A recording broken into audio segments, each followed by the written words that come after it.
Hello, my name is Hope Williams, and I am part of the team of residential therapists at Hillside. Today, I'll be talking with you about two distress tolerant skills, which are distract with accepts and self-soothe with six senses. Before we get started with these skills, I want to be sure that you understand what distress tolerant skills are. These are DBT skills that we can use when it feels difficult or impossible to change a situation. They help us to cope with or survive during a crisis, and they help us tolerate short-term or long-term physical and or emotional pain.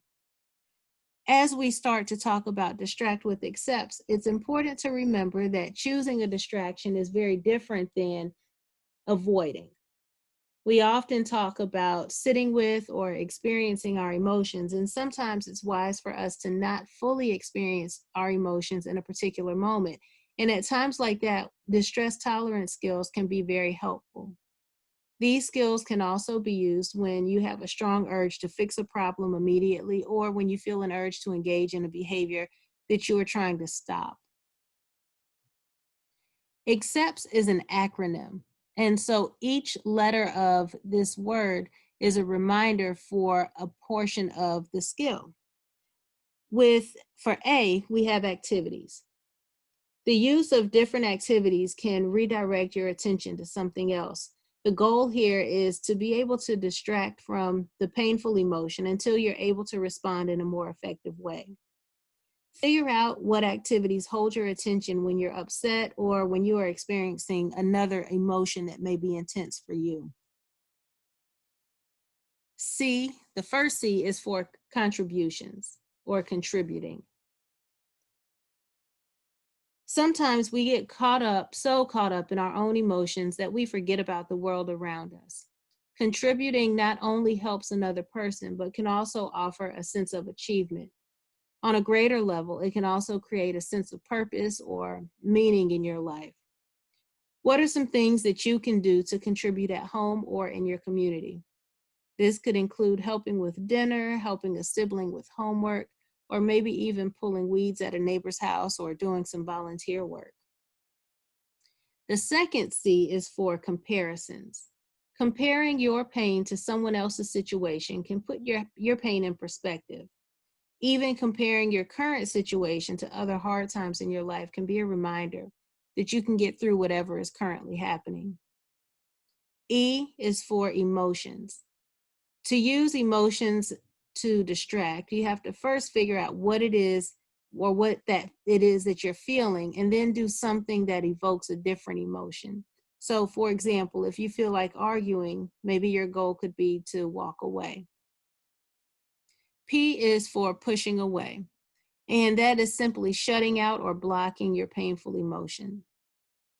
S is for sensations, and here you want to mindfully engage in something that will stimulate your senses. And that moves us into self-soothe with the six senses.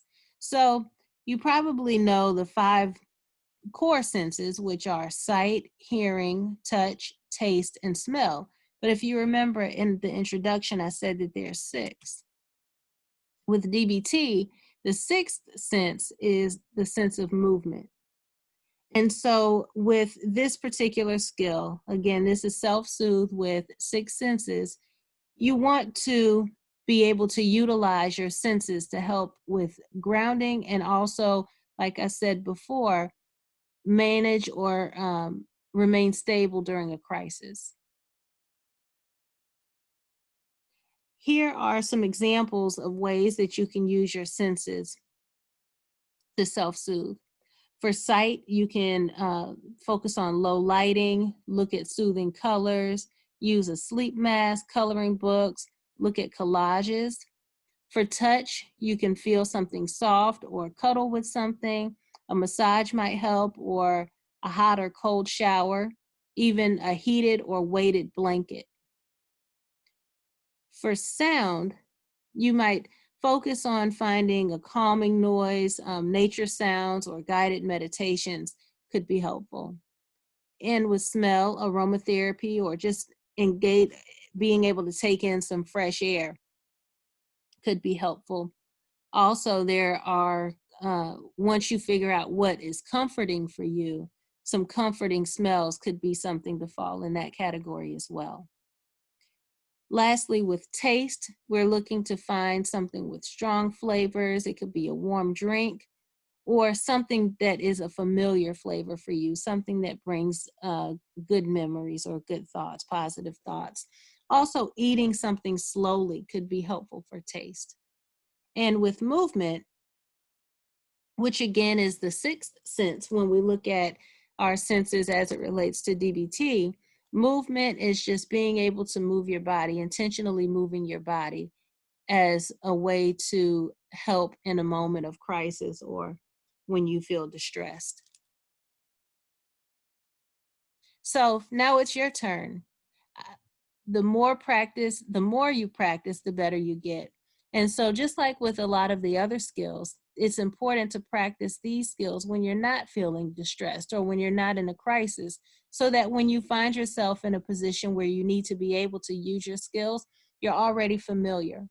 So, take a few minutes and identify a few things that you could do for each of the steps for distract with accepts, and then also for self-soothe with six senses. Take care, and I will talk with you soon.